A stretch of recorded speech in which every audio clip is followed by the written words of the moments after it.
muy bienvenidos a un nuevo ciclo de Conclusión TV. Esta vez tenemos un invitado de lujo, que es Rafael Kleckler, director nacional de Políticas Integradoras del Ministerio de Desarrollo Social y además dirigente del Movimiento Popular La Dignidad. Hola Rafael, buenos días. ¿Qué tal? ¿Cómo andan? ¿Qué tal, Rafael? Bueno, Rafael, la idea un poco es, en el contexto que estamos, así como de una inflación bastante preocupante para todos los argentinos, charlar un poco sobre la cuestión de la soberanía alimentaria y cómo en la Argentina, digamos, al menos podríamos avanzar sobre esta cuestión. En relación a eso, yo en alguna entrevista te he escuchado afirmar que en la Argentina el precio de los alimentos es una cuestión política. Entonces, me gustaría por ahí si te podés explayar sobre este concepto y cómo esto, cómo podemos avanzar a esto de la soberanía alimentaria. Bueno, siempre la inflación, y sobre todo en Argentina, imagínate, tenemos hace añares de por lo menos 15 años de inflación por arriba de los 2 dígitos. Esto implica una profundización, digamos, ya fuera de joda, digamos, meterle mano. Pero primero hay que entender por qué es la inflación y por qué entendemos que, sobre todo, es una inflación. Los precios en Argentina, la formación de precios en Argentina es político. Miren, primero para saber en términos de alimentos, los alimentos en Argentina aumentan por arriba de la media inflacionaria. Es decir, no solamente empujan la inflación, sino que aumentan por arriba de la media. Es decir, que el resto de los índices de variación de precios, que no es alimentos, aumenta mucho más abajo. Claro. Generalmente el año pasado lo que más aumentó fue alimentos y textil. Todo el resto más o menos planchado, pero generando, digamos, tracciona muchísimo el aumento de alimentos. Miren, según los especialistas, los economistas de derecha, de centro, de izquierda, la inflación está ligada a la emisión monetaria. Entonces, como yo no soy economista, pregunté, bueno, ¿por qué no me explican todo esto? ¿Cuáles son los 4 elementos que generan el costo de un producto para entender por qué aumenta tanto? Entonces me dicen, mira, primero la emisión monetaria, es decir, circulante. El año pasado, 2021, con este ejemplo creo que lo vamos a graficar muy claro. El año pasado, 2021, el circulante, la variación fue del 21%. Entonces pregunté, y bueno, entonces, ¿qué otros costos hay? El costo de la energía. Bueno, efectivamente, aumentó el 16%. El ingreso de los trabajadores formales, que es un costo también menor en la incidencia del costo del producto, pero con una variación importante del 54% de los trabajadores formales. Y después está el famoso tipo de cambio. El tipo de cambio el año pasado estuvo en el orden del 30%. ¿Me seguís? Sí, Son sí, esos sí. 4. Sí. Bueno, la inflación fue del 52%. Sí. Si nosotros tomamos el promedio de estas 4 variables que generan los costos en Argentina, el promedio da 32%. La inflación fue del 52%. Exacto. Ahí esa diferencia, el 20% es que decimos que son los formadores de precios que inventaron ese precio en función de sus objetivos. Bien. Y entonces, ¿cómo hacemos cómo se implementaría en este contexto con una concentración tan grande en tan pocas manos? ¿Qué herramientas puede implementar el Estado? Porque, ya apelamos al diálogo. Está visto que el diálogo no estaría dando resultados. Sí, primero entender, vamos a ponerle números a la concentración, a ver qué te parece. Sí, es importante. Bien. 6 cadenas de supermercado, no 6 marcas, 6 cadenas de supermercado, Walmart, Coto, La Anónima en el sur, Cencosud, Carrefour, manejan el 65% de la comercialización en la Argentina. 65, 6 cadenas de supermercados. Y dentro de esas 6 cadenas de supermercados, el 82%, la comercialización, el 82% lo producen 20 empresas productoras de alimentos. Es decir, que el negocio en la Argentina del alimento, mejor dicho, de la comida, alimentos, lo tiene 20 empresas productoras de alimentos, mayoría multinacionales, y 6 cadenas de supermercados. No es que está concentrado, está ultra concentrado. Claro. Acordate, 65% de la comercialización, 6 cadenas, y de eso el 82% a 20 empresas familiares. ¿Qué hay que hacer para, si el problema inflacionario que tenemos está ligado directamente a los alimentos que encarecen la canasta básica? Porque vos sabés que la indigencia se mide por el acceso al alimento. Claro. Bien, ahí ya tenés un número ligado al alimento. Y después, vos sabés que los sectores populares, el 60, el 70% de su ingreso va a la cadena, a la compra de alimentos. Es decir, que el alimento está en el centro de la macroeconomía y de la microeconomía. ¿Qué hay que hacer? Hay que desconcentrar el mercado. Bien. Hoy en el mundo no se está discutiendo si el Estado interviene en la economía de mercado, sino que se está discutiendo de cómo interviene. Frente a las crisis de energía que vive Europa, casi todos los países están nacionalizando sus empresas eléctricas, de gas, sí, porque exacto. Es de perogrullo. Es decir, si vamos a poner subsidios, vamos a poner, digamos, que la empresa sea del Estado, que no sea un capital privado. Wall Street, es decir, las empresas norteamericanas, producto de la crisis de la pandemia, perdieron un montón de plata. ¿A quién crees que fueron a pedirle ayuda? ¿A Wall Street o a la Reserva Federal, que vendría a ser el Ministerio de Economía de los Estados Unidos? Fueron al Estado norteamericano, no fueron a pedir a Wall Street. Es decir, la economía de mercado ha fracasado en términos históricos y en términos, y ahora se nota más, porque en la pandemia no pudo ni resolver una vacuna. Frente a eso, en Argentina debemos recuperar soberanamente un Estado-nación que intervenga muy inteligentemente en el mercado concentrado de alimentos, desconcentrando, generando esta herramienta de la Empresa Nacional de Alimentos que pueda planificar su producción, la logística. Tenemos graves problemas de logística en Argentina y por supuesto su comercialización. Rafael, ¿querés contar un poco así para resumidas cuentas? Yo lo leí, realmente es sumamente interesante el proyecto, pero si querés contar un poco, a ver, en qué consiste esta Empresa Nacional de Alimentos y cuán viable es esa implementación, digamos, ¿no? Siempre me hacen la misma pregunta. Sí. Pues, digamos, porque partimos de un sentido de derrota, ¿no? Digamos, es inviable toda cosa que se pueda hacer en función de los defensa de intereses nacionales. Es verdad, tenemos la cabeza lavada. Sí. Pero es correcto, porque venimos una frustración muy grande, que es otro tema. Yo creo que si hubo petróleo en América Latina y el Estado se pudo apropiar de esa renta, es porque en el año 22 se creó YPF en la Argentina. A partir de allí, México, Brasil, es decir, adoptaron ese funcionamiento, que es la empresa nacional. Cuando hubo, por lo menos del palo de donde vengo yo, piensa en una empresa nacional de alimentos, pensamos en una YPF en los alimentos, y más concretamente en la división agro de YPF. Pero bueno, para abonar lo que decimos, ¿no? En términos de la correlación de fuerza y la viabilidad, fuimos a estudiar otros modelos, como por ejemplo el boliviano. El boliviano, que dicho sea de paso, vos sabés que por cada un peso boliviano son 7 argentinos. Es decir, que está fortalecido un peso boliviano, 7 argentinos. Sí. La inflación de eso fue del 0,9% del año pasado. Es una de las economías más estables que más crece en la región,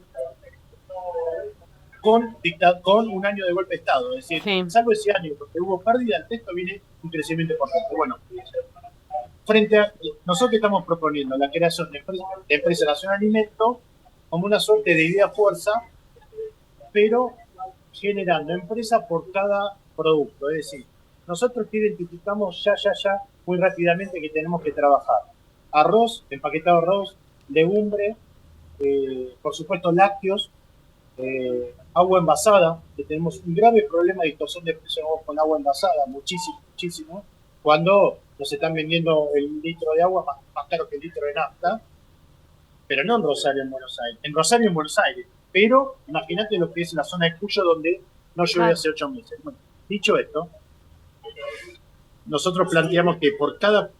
y no así en las carnes y verduras, porque es el sector más desconcentrado. Claro. La distorsión de precios tiene que ver con la logística, no tiene que ver con la producción concentrada. Claro. Tiene que ver con la logística, tiene que ver con la falta de políticas públicas para el acceso a la tierra, con la falta de acompañamiento de los cinturones verdes. Es decir, 4 o 5, ¿qué decir? Hay que generar empresas públicas lácteas, empresas públicas empaquetadoras de arroz. Vos sabés que el 85% de la producción de arroz la tiene una sola empresa, está ligada al Grupo Clarín, de los cuales casi el 100% de esa empresa lo exporta a Brasil, y nos quedamos con un consumo interno del 15%. Y así, haciendo pelota, los pequeños y medianos productores, la zona de Corrientes y el norte de Entre Ríos. Es decir, Entre Ríos, una provincia que vos habías planteado la soberanía alimentaria. Entre Ríos siendo una provincia agropecuaria, por excelencia, y tiene una de las mejores tierras, ha perdido su soberanía alimentaria y el 80% de lo que consumen frutas y verduras vienen de otras provincias.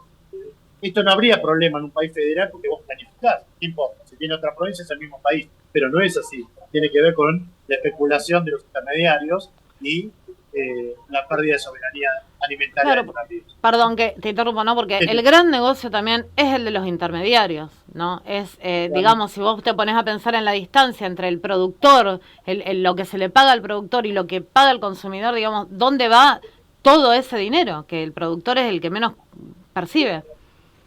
Bueno, para dialogar, ¿no? En Rosario debe estar pagando la bolsa de papa 1.600 pesos. Hoy en la zona de Bahía Blanca, alrededores, la estaban pagando 400 al productor. Ahí saca la cuenta. Sí. 1.600 a precio mayorista. Claro, sí. Imagínate lo que llega, digamos, al comercio después y lo que pagamos al consumidor. 110 pesos, 120 pesos de kilo de papa. Bien. La propuesta la propuesta tuya, digamos, de la Empresa Nacional de Alimentos también está cubriendo estas cuestiones, ¿no? No es el empaquetado, la producción, pero también el tema de la logística. Sí, sobre todo, nosotros tenemos no solamente tenemos problemas de precios minoristas, sino también de mayoría. Hay un proyecto de ley presentado en el Congreso Nacional por Daniel Arroyo, que es de la creación de 400 mercados concentradores. 400 en todo el país, es un plan. Que están a 300 kilómetros de distancia uno del otro. ¿Por qué? Porque eso lo que facilita es el kilómetro, lo que se llama kilómetro cero. Es decir, vos alrededor de eso lo que generás es posibilidades para que las huertas, los quinteros, los chacareros puedan tener su comercialización y puedan planificar en función de esa comercialización su producción. Es decir, que vos, es un círculo virtuoso que vos lo que haces, generás la producción local, tan importante. Después tenés un problema de producto extrazona, arroz, azúcar, que es regional, ¿no? Por supuesto, que ahí hay otro. Entonces, nosotros hemos presentado un programa de creación en 4 años de 4.000 ferias populares para resolver el problema minorista, 400 mercados concentradores en todo el país. Es decir, hay que sacar al mercado central como de Buenos Aires como precio de referencia. No tiene ningún sentido que los salteños estén preguntando al mercado central a cuánto sale la papa. Claro. Eso no tiene. ¿Y por qué? Porque en el mundo, ¿cómo se planifica? Se planifica así, mirá. De 400 kilómetros para abajo, la logística la hace el camión. De 400 kilómetros para arriba, el tren. Es decir, vos fíjate que empezamos hablando de alimentos y terminamos hablando de mercados, estamos hablando de arraigo, pues la gente no se va, se queda en su tierra a producir, hablamos de trenes, es decir, el alimento en la Argentina, en un país productor de alimentos, es la punta de lanza para ordenar parte de sus problemas estructurales que tienen que ver con endeudamiento, la política, la economía biomonetaria, es decir, una serie de cuestiones, pero es decir, hay una serie de elementos, como son, en este caso, la logística y la comercialización, que van de la mano, con proyectos de ley que duermen en el Congreso. Ahora vamos a presentar el proyecto de ley también de la creación de Empresa Nacional de Alimentos, espero que no duerman tanto como nosotros. Pero bueno, entonces, ¿cuál es la viabilidad? Mira, hay muchas empresas públicas provinciales que están generando con su accionar, con su intervención en el mercado, lo que están funcionando, están sirviendo como un coto para que estas empresas no especulen tanto. Si querés te digo un ejemplo muy resumido. Sí, por favor. General Pico en La Pampa, una empresa pública láctea, una empresa provincial láctea, generó el gobierno de la provincia de La Pampa, se llama Mamú, leche Mamú. En General Pico, tienen el 40% del mercado en General Pico. Por un problema de costos, si ellos se van 30 kilómetros, ya se me encarece. Claro. Ahí hay que colaborar para hacer un plan de negocio. Necesitan camas, necesitan una serie de inversión importante que estamos trabajando en el Ministerio de Desarrollo Social de la Nación. Pero vos fíjate que ahí compite en el 40% del mercado de ellos y 60% más o menos, ¿no? Sí. La Serenísima. Por una política, la Serenísima no tocó precios.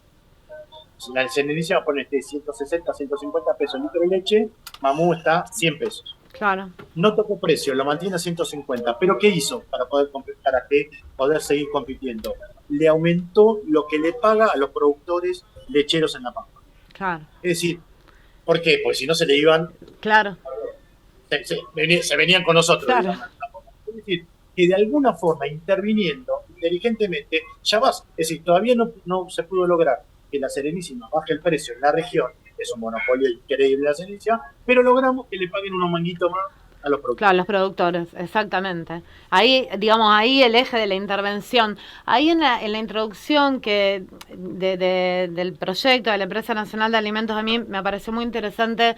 Vos trazás una línea que va desde Martínez de Hoz, pasando por Menem y Cavallo y de la Rúa, que generó, digamos, estas condiciones del capital extranjerizado apropiándose de la cuestión alimentaria.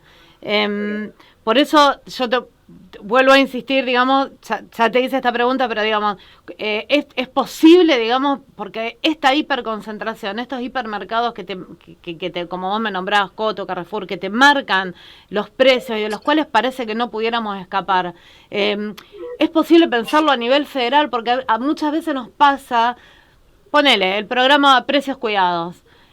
En Buenos Aires se aplica muy bien. Pero acá, claro, en el resto del país eso prácticamente no nos llega. Hace 20 años que tenemos precios de cuidado y hace 20 años que venimos de derrota en derrota. Claro. No sé, yo soy la corriente que no existe. Al capital, a ver, el tema es así, está muy bien. Humanizamos el capital, esperamos cosas buenas de ellos, podemos acordar con ellos. No es. Tampoco tenemos la correlación de fuerza para la negociación. Claro. Por supuesto, tampoco no sé si alguno lo desea.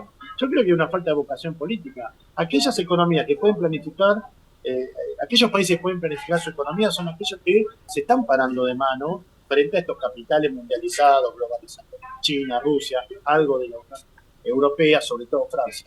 ¿Sí? ¿Por qué? Entre el Estado Nacional, que es la última trinchera que tenemos para defendernos de eso. Ahora, falta decisión política, por supuesto. Acordate que Vicentín tenía 26%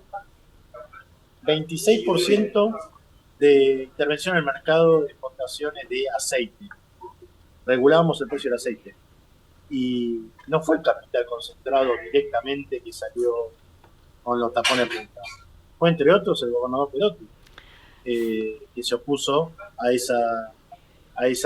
ese rescate popular de la empresa Vicentín, o un rescate estatal de la empresa Vicentín. Ahí había que verle las condiciones, por supuesto no lo va a hacer un rescate capitalista al estilo alemán, pero sí, digamos, ahí me parece que quedó demostrado la falta de vocación política por intervenir en la economía. Claro, y además también, digamos, nosotros, digamos, desde Santa Fe, desde Rosario, lo hemos vivido, o sea, nos ha pasado ver estas manifestaciones en los pueblos de toda la provincia, diciendo todos somos Vicentín. Bueno, ahora con el tiempo ha quedado demostrado que lo de Vicentín es una estafa con pocos precedentes, por lo menos que yo conozca, pero también, digamos, hay como una cuestión no solo, digamos, de voluntad política principalmente, ¿no? Pero también de explicar realmente lo que significan estas empresas concentradas, bueno, como Vicentín, ¿no? Porque si no parece que salimos a decir todos somos Vicentín y... Mirá, tenemos una oportunidad. Desde el año 21 hasta el año 25 vencen las concesiones hechas por Menem hace 30 años. Entre ellas, el más llamado Hidrovía del Paraná. Sí. Es decir, nos vuelven, para el Estado nos vuelven, canales de televisión, minas, el río Paraná, increíble, ¿no? Pero bueno, como control del mercado mundial, por donde sale el 50% de la proteína mundial. Es decir, nos vuelven minas, canales de televisión, vías férreas. Es decir, tenemos esta oportunidad de preparar al Estado Nacional para recibir esas concesiones. Y lo que sea estratégico queda para el Estado, el otro vemos, pero hay cuestiones estratégicas. Bien. Si no nos apropiamos, sobre todo mira las miras, si no nos apropiamos de la renta nacional, lo que genera la riqueza en la Argentina, no va a haber forma de distribuirla y de generar la justicia social en Argentina, digamos, ¿no? Como siempre estamos dependiendo de algo. Vos fíjate que los argentinos estamos dependiendo de la buena voluntad de 20 empresas transnacionales a ver si nos hacen los fideos favoritas, los matarazos, para que podamos comer fideos, digamos. ¿En qué país cabe? Es decir, hay un debilitamiento del Estado Nacional tan fuerte que estamos de rodillas. Hoy estamos más importante, a ver cómo resolvemos la figurita que Sí. es decir, está muy colonizado el Estado. Sí. Bueno, ya que estamos entrando en tema, como funcionario, te lo pregunto, como funcionario del gobierno, de una coalición, de un frente que tiene, por supuesto, todas sus tensiones internas, pero ¿cuál es tu diagnóstico, digamos? Porque la estamos pasando mal, una gran parte de la población argentina la está pasando mal, entonces, a ver, tu diagnóstico a futuro, y también me gustaría ver alguna opinión en cuanto a la gestión que has venido llevando Sergio Massa en este periodo desde que asumió. Bueno, el pacto electoral del Frente de Todos era que se iba a investigar la deuda externa. La concentración y extranjerización de la economía lo que genera es una demanda de dólares muy importante por estos sectores transnacionales, porque una empresa viene a ganar plata, debe dolarizar sus ganancias y mandarlo a sus casas matrices. Un Estado desregulado como el nuestro, ellos lo pueden hacer en cualquier momento del año. Vos vas a Estados Unidos, no lo pueden hacer, una sola vez al año puede hacer. ¿Por qué? Pues filtra como loco la plata. Bueno, nosotros no tenemos la maquinita de hacer dólares. Entonces, estas empresas, acuérdense que las primeras 100 empresas argentinas, 85 son de capital transnacional. Es ultra concentrado y extranjerizado, que demandan dólares. Los gobiernos populares consiguen dólares a partir de la balanza comercial favorable, es decir, exportan más de lo que importan, y los gobiernos más de derecha, como el de Macri, toman deuda. El tipo se fumó 150.000 millones de dólares y no quedó nada. 4 años. Nada. Es decir, que garantizó 150.000 millones de dólares para que estos tipos la fuguen, o manden a sus casas matrices y lo que sea. Y en lo que va de nuestro gobierno, Alberto le dio 25.000 millones de dólares, y garantizó 25.000 millones de dólares para que puedan mandarla afuera.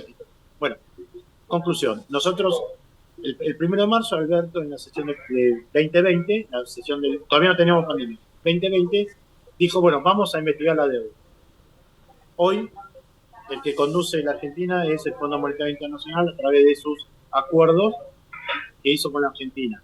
Independientemente si se podía hacer algo mejor, no se podía hacer mejor, no se revisó una coma de lo que fue la guita que se mandaron afuera. Porque si vos pedís plata y haces universidades, haces canales, haces puertos, haces rutas, haces escuelas, hospitales, yo estoy dispuesto a pagar, todos estamos dispuestos. Ahora no vimos nada de todo eso.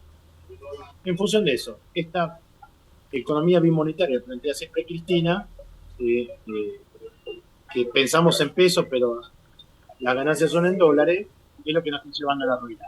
Entonces, el ejemplo es, empezamos diciendo que vamos a investigar la deuda y terminamos no solamente pagando, pues impagable, es inviable el acuerdo que se llevó, viene por nuestros recursos naturales. Bien. Soy muy pesimista en términos históricos, decir cómo termina todo esto, salvo que haya una gran movilización popular que frene los condicionamientos externos al desarrollo soberano. O sea que, pero bueno, lo dijiste claramente, sos pesimista. Aún, digamos... Nosotros somos, el Frente de Todos es una coalición, es un frente, nosotros somos parte de algo muy, muy chiquitito, dentro de la política, digamos, que estamos en contra de la FUT, del Fondo Monetario, qué sé yo, ahora. Pero la base social del Frente de Todos, más del 80% está en contra del Fondo Monetario, está en contra de la FUT.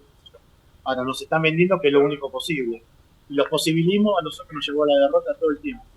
Las veces que pudimos hacer cosas interesante de nuestro país es cuando nos animamos a tocar intereses y privilegios. Bien. Muy poco tiempo, muy poca época en el país, pero así, quiero ser.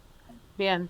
Y bueno, por último, ya que la nombraste a Cristina, y como para despedirnos, me gustaría alguna reflexión en relación, digamos, a lo que hemos venido viviendo estas últimas 3 semanas, el atentado contra Cristina, el tratamiento judicial que se le está dando y cómo ves vos el panorama, digamos, en este aspecto. Sí, yo trato de desapasionarme con esto para poder analizarlo bien, porque para mí es de una extremada es un muy delicado problema institucional que intente matar a una vicepresidenta. Imagínate en otro lado, ¿no? Entonces, vamos a desapasionar. La calidad institucional que tanto le gusta a la derecha a la hora de hablar de la seguridad, las inversiones, garantizar los ciclos de dependencia, digamos, han menospreciado tanto la calidad democrática en este país. Hoy tenemos grupos minúsculos de derecha armados por ahí conspirando para matar gente. Es una locura. Y después tenemos los medios de comunicación hegemónicos diciendo toda una sarta de mentiras, inclusive, vos sabés que lo que se llama el lawfare, que es la justicia de los partidos, de algunos grupos económicos financieros y los medios hegemónicos, generando una situación de democracia paralela. Es decir, los tipos son jueces y parte. Ahora, también funcionó en el 2019 y no pudieron. La gente terminó pegando una patada en el Tujes a Macri, a Vidal y a Trump. Fue la primera derrota de Trump en la región. Es decir, generan condiciones. No es determinante, pero generan condiciones. El lawfare, yo creo que es de manual. Si los enemigos de la patria van contra Cristina, yo voy a defender a Cristina. Independientemente lo voy a hacer sin eso, pero lo que cada argentino y argentina de bien dice, si tus enemigos históricos, los concentradores, los que generan la deuda, los saqueadores seriales, van contra Cristina, por algo es. Entonces, de manual, yo voy a estar defendiéndola. Ahora, que utilizaría otras estrategias, llamaría a la gente a la movilización, no la guardaría, no se puede gobernar, te tiro un título, no se puede gobernar Argentina sin la gente en la Plaza de Mayo. No, es imposible. El poder concentrado, saqueador y que conspira todo el tiempo es más fuerte que el Estado Nacional.